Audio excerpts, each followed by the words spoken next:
लगभग 4 अरब साल पहले पृथ्वी आज से बहुत अलग थी। ज्वालामुखी भड़क रहे थे और समुद्र गर्म और अशांत थे। फिर भी इसी अराजकता में जीवन के आगमन का मंच तैयार हो रहा था।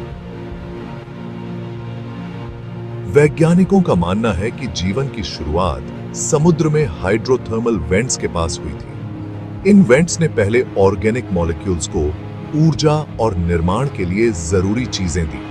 लाखों सालों में ये मॉलिक्यूल्स विकसित होकर पहली कोशिकाओं के पूर्वज बने।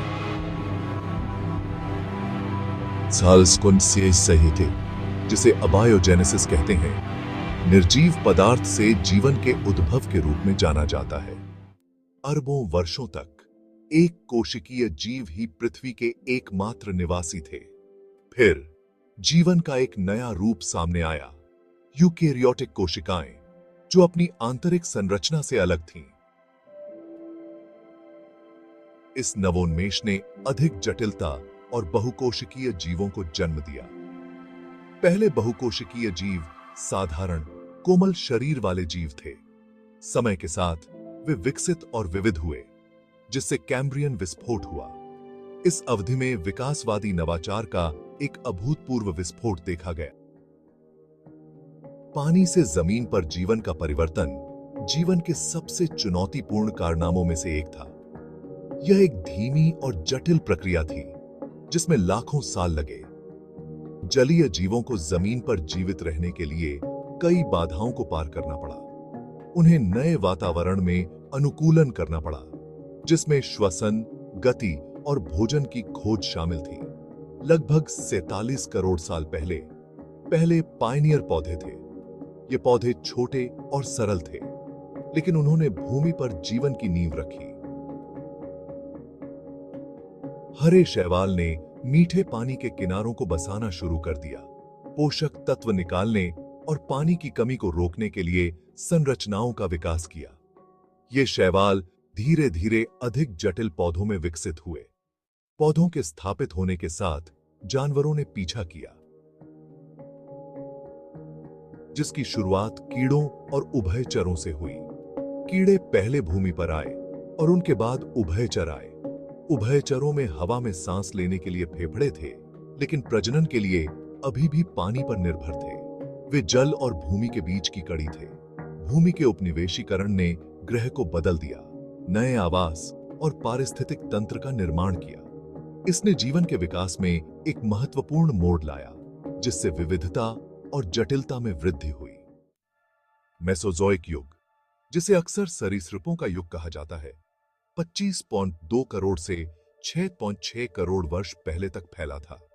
डायनासोर सरीसृपों का एक विविध समूह प्रभुत्व में आ गया, जिसने 18 करोड़ वर्षों तक भूमि पर शासन किया। वे हर पारिस्थितिक स्थान पर कब्जा करते हुए रूपों की एक आश्चर्यजनक सरणी में विकसित हुए। पेंजिया के टूटने से विभिन्न भूभागों पर नई प्रजातियों का विकास हुआ। इस अवधि में उड़ने वाले और समुद्री सरीसृपों का भी उदय हुआ, जिससे मेसोजोइक युग जीवंत और विविध हो गया। लगभग 6.6 करोड़ साल पहले एक विनाशकारी घटना ने मेसोजोइक युग का अंत कर दिया। यह घटना इतनी शक्तिशाली थी कि इसने पृथ्वी के इतिहास को हमेशा के लिए बदल दिया। युकाटन प्रायद्वीप के पास एक विशाल क्षुद्र ग्रह पृथ्वी से टकराया। इस टक्कर ने पूरे ग्रह पर कहर बरपाया और जीवन के हर पहलू को प्रभावित किया। इस टक्कर से अरबों परमाणु बमों के बराबर ऊर्जा निकली। यह ऊर्जा इतनी जबरदस्त थी कि इसने तत्काल प्रभाव से बड़े पैमाने पर विनाश किया। इसने बड़े पैमाने पर भूकंप, सुनामी और जंगल की आग को जन्म दिया। इन प्राकृतिक आपदाओं ने पृथ्वी की सतह को पूरी तरह से बदल दिया। धूल और मलबे ने सूरज को रोक दिया, जिससे तापमान में भारी गिरावट आई। इस घटना ने सभी पौधों और जानवरों की प्रजातियों का अनुमानित 36% हिस्सा मिटा दिया, जिसमें डायनासोर भी शामिल हैं। यह विलुप्ति घटना इतनी व्यापक थी कि इसने पारिस्थितिकी तंत्र को पूरी तरह से बदल दिया। विलुप्त होने से जीवन के बचे लोगों के लिए विकसित होने और विविधता लाने के नए अवसर पैदा हुए। इसने नए जीवन रूपों के विकास का मार्ग प्रशस्त किया, जिससे पृथ्वी पर जीवन का एक नया युग शुरू हुआ। केपीजी विलुप्त होने की घटना के बाद ग्रह बहुत अलग था। डायनासोर के विलुप्त होने से पारिस्थितिकी तंत्र में एक शून्य पैदा हो गया। छोटे प्यारे स्तनधारी जिन्हें एक बार दरकिनार कर दिया गया था, फलने फूलने लगे। स्तनधारियों के पास गर्म रक्तता और एक विकसित नियोकॉर्टेक्स जैसे प्रमुख अनुकूलन थे। इन अनुकूलनों ने उन्हें डायनासोर के बाद की दुनिया में पनपने दिया। वे छोटे छछूंदरों से लेकर विशाल भेल तक रूपों की एक चमकदार सरणी में विविध हो गए। स्तनधारियों के उदय ने हमारी अपनी प्रजातियों के विकास का मार्ग प्रशस्त किया। हमारे वंश होमिनिन की कहानी लगभग 60 लाख साल पहले अफ्रीका में शुरू हुई थी।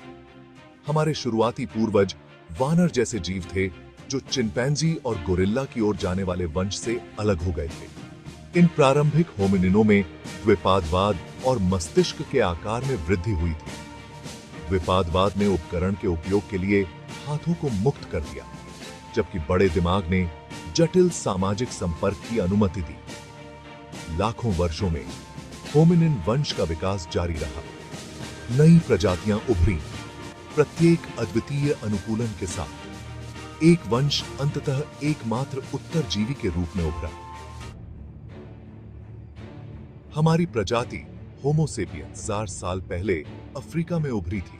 शारीरिक रूप से आधुनिक मनुष्यों में विशिष्ट विशेषताएं थीं और भाषा और सांस्कृतिक नवाचार के लिए अद्वितीय क्षमता थी।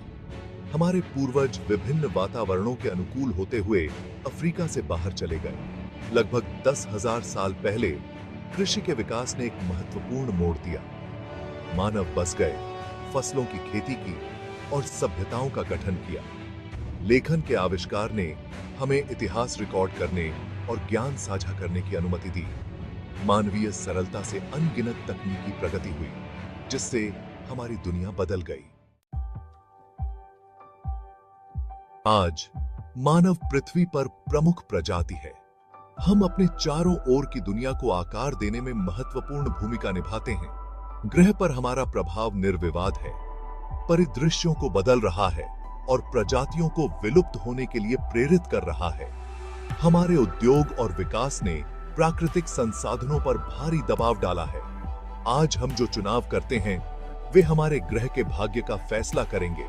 हमारे पास अभी भी समय है, लेकिन हमें तुरंत कार्रवाई करनी होगी। जलवायु परिवर्तन, प्रदूषण और संसाधनों की कमी हमारे ग्रह के लिए खतरा है। ये समस्याएं न केवल पर्यावरण को प्रभावित करती हैं, बल्कि मानव स्वास्थ्य और जीवन की गुणवत्ता को भी प्रभावित करती हैं। हालांकि हमारे पास इन चुनौतियों का समाधान करने के लिए नवाचार और सहयोग की क्षमता है। वैज्ञानिक और शोधकर्ता नई तकनीकों और समाधानों पर काम कर रहे हैं। अपने अतीत से सीखकर और साथ मिलकर काम करके हम एक ऐसा भविष्य बना सकते हैं जहां सभी मनुष्य प्रकृति के साथ सद्भाव में रहें। सामुदायिक प्रयास और व्यक्तिगत जिम्मेदारी दोनों ही महत्वपूर्ण हैं। जीवन की यात्रा, विकास और स्वयं जीवन की असीम क्षमता का प्रमाण है। हम सभी को मिलकर इस यात्रा को सकारात्मक दिशा में ले जाना है, ताकि आने वाली पीढ़ियां एक स्वस्थ और समृद्ध ग्रह का आनंद ले सकें।